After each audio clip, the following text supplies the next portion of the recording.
What a typical microservice architecture looks like, step by step. Imagine you're building a really complex application, like a huge e-commerce platform.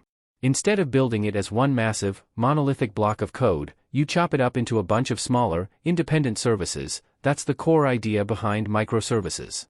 At the very top, you have the clients. These are the various ways users interact with your application.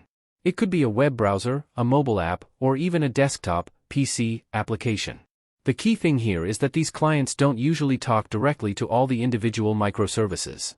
Sometimes, before the requests even hit your main application, they might go through a CDN, or content delivery network. This helps deliver static content like images and CSS files faster to the user.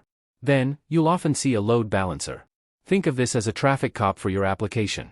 It distributes incoming requests evenly across multiple instances of your services, preventing any single server from getting overloaded and ensuring better performance and availability. Now, this is a crucial component, the API gateway. This acts as a single entry point for all client requests. Instead of the mobile app needing to know the specific address of the user profile service and the orders service, it just talks to the API gateway.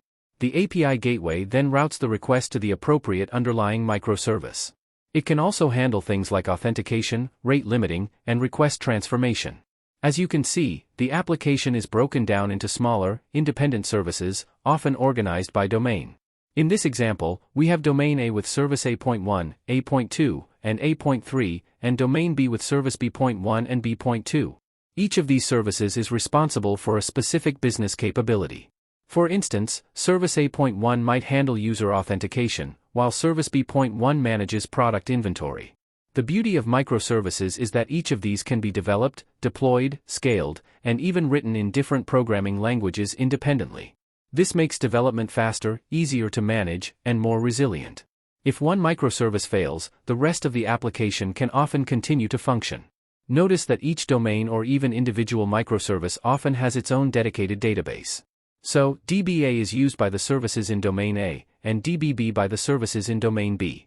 This principle of database per service helps to ensure data isolation and prevents one service from directly impacting the data of another. The identity provider is responsible for managing user authentication and authorization. The service registry acts as a central directory where services can register themselves, and other services can discover their locations.